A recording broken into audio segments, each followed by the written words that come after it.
Welcome in this video. आप सबका स्वागत है और आज की इस वीडियो में क्लास 11 चैप्टर 1 बॉटनी का the cell unit of life के बारे में जानेंगे कि सेल क्या होता है। सेल जानने से पहले हम लोग जानेंगे कि भाई बायोलॉजी होता क्या है। What is biology? तो बायोलॉजी होता क्या है? Biology about bio means life and logy means to study. मतलब हम लोग लाइफ के बारे में जो स्टडी करते हैं इट्स कॉल्ड बायोलॉजी। तो बायोलॉजी का भी दो मेजर ब्रांचेज होता है which is geology and botany. और जिस चैप्टर का आज हम बात कर रहे हैं the cell the unit of life, cell the unit of life, ये बॉटनी का चैप्टर है। अब हम इस चैप्टर का जो टॉपिक है वो चैप्टर स्टार्ट हम करते हैं कि अब जब चैप्टर का नाम ही है सेल, तो सेल होता क्या है? What is cell? तो cell is the function and structural unit of life. Cell क्या है? एक हमारा फंक्शन है और एक स्ट्रक्चरल हमारा लाइफ का एक यूनिट है। यूनिट मीन्स एक इकाई है। तो हम इसका जैसे मतलब फंक्शन क्या हो गया, स्ट्रक्चरल क्या हो गया एंड यूनिट का मतलब क्या हो गया, लाइफ का मतलब क्या हो गया, ये पॉइंट्स में हम लिखे हुए हैं कि फंक्शन का मतलब हो। तो फंक्शन का मतलब क्या इसमें कह रहा है कि function means all major function of body are done inside the cell, inside cells. मतलब जितने भी मेजर फंक्शंस होते हैं हमारे बॉडी का वो कहाँ पूरा होता है? इनसाइड द सेल, सेल के अंदर होता है। फिर स्ट्रक्चरल का मतलब क्या बताया है कि structural means what is the structural? Our complete body is found by cells. हमारा पूरा जो बॉडी है वो किससे हमारा जो कंप्लीट बॉडी है इज़ फाउंड बाई सेल्स। हमारा जो पूरा बॉडी है वो सेल से बना हुआ है, पूरा कंप्लीट बॉडी।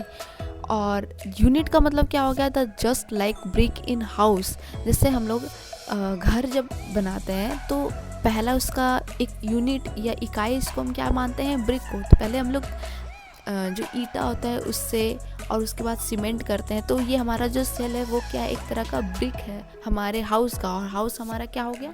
हमारा बॉडी। और ब्रिक क्या हुआ? हमारा सेल। और ये जो लाइफ है हमारा से वो क्या कहलाता है? Cell is called defining features of living organism. मतलब जो लिविंग ऑर्गेनिज्म का जो डिफाइनिंग फीचर्स है वो सेल्स कहलाता है हमारे लाइफ का।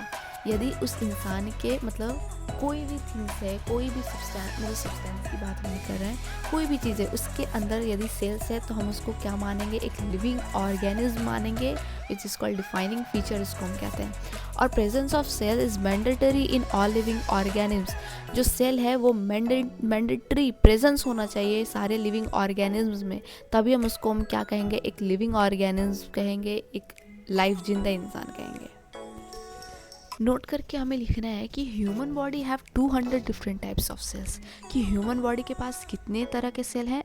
200 डिफरेंट टाइप्स ऑफ सेल हैं। मतलब हम अपनी बॉडी का बात करें कि हम लोग अपना बॉडी का बात करें तो हमारे जितना भी बॉडी हम लोग सारा अपने बॉडी का सेल्स मिलाए तो टोटल कितना होगा? 200 डिफरेंट टाइप्स ऑफ सेल्स पाए जाते हैं। और जो सेल है, हम लोग जो बायोलॉजी में सेल के बारे में बात कर रहे हैं, here we study about the, यहाँ पे सिर्फ हम लोग सेल के किस चीज़ के बारे में बात करेंगे? स्ट्रक्चर के बारे में बात करेंगे, फंक्शन के बारे में बात करेंगे और डिवीज़न ऑफ सेल कि सेल अपने आप को डिवाइड कैसे करता है, उसके अंदर क्या क्या स्ट्रक्चर है, कैसा स्ट्रक्चर है, उसके अंदर कैसा कैसा फंक्शंस होता है रहता है। देन उसके बाद हम लोग डिस्कवरी ऑफ सेल्स के बारे में जानेंगे कि हमारा जो सेल्स है वो कौन कौन मिलकर डिस्कवरी किया है। तो पहले जो हमारा आता है, हमारे सेल्स के जो डिस्कवरी में जो आते हैं, जो डिस्कवरी किए हैं रॉबर्ट हुक इन 1665 में। इन्होंने क्या डिस्कवर किया? उन्होंने ऑब्जर्व पहले किया कि एक कॉर्क सेल वो डेड सेल माना जाता है। कॉर्क सेल क्या है? Dead cell. इन्होंने जो ऑब्जर्व किया था सेल्स को वो डेड सेल था। और इन्होंने क्या क्या ऑब्जर्व किया? हनी कॉम लाइक स्ट्रक्चर, कि सेल का जो स्ट्रक्चर है वो एक हनी कॉम लाइक की तरह, हनी कॉम के जैसे स्ट्रक्चर बना हुआ है। और उसके अंदर इम्प्टी कंपार्टमेंट मतलब खाली कंपार्टमेंट बना हुआ था। और उस नो साइटोप्लाज्म, मतलब सेल्स जो था वो कॉर्क, इन्होंने ऑब्जर्व किया कॉर्क सेल, और वो सेल कैसा था? वो डेड सेल था। तो डेड सेल में कोई साइटोप्लाज्म नहीं, कोई न्यूक्लियस नहीं, कुछ नहीं। और जो उन्होंने और क्या ऑब्जर्व किया कि जो सेल है उसके आउटर साइड में सेल वॉल प्रेजेंट है। तो इन्होंने 4 पॉइंट ऑब्जर्व किया कि पहला उन्होंने ऑब्जर्व किया कॉर्क सेल में हनीकॉम लाइक स्ट्रक्चर। प्रेजेंट है। और एम्प्टी कंपार्टमेंट था और उस कंपार्टमेंट का नाम इन्होंने क्या दिया, नेम सेल्यूलर दिया। और नो साइटोप्लाज्म और जो सेल्स था वो डेड सेल था। Robert Hooke wrote a book named Micrographia used simple lenses to watch a cork cell।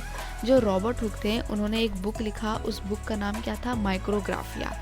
उन्होंने किस तरह से ऑब्जर्व किया, तो used simple lenses, simple lens को यूज करके उन्होंने कॉर्क सेल को उस लेंस के पे रख के उन्होंने ऑब्जर्व किया। तो use simple lenses to watch a cork cell, cork का सेल्स को देखने के लिए उन्होंने सिंपल लेंस का यूज किया। देन उसके बाद हमारा दूसरे जो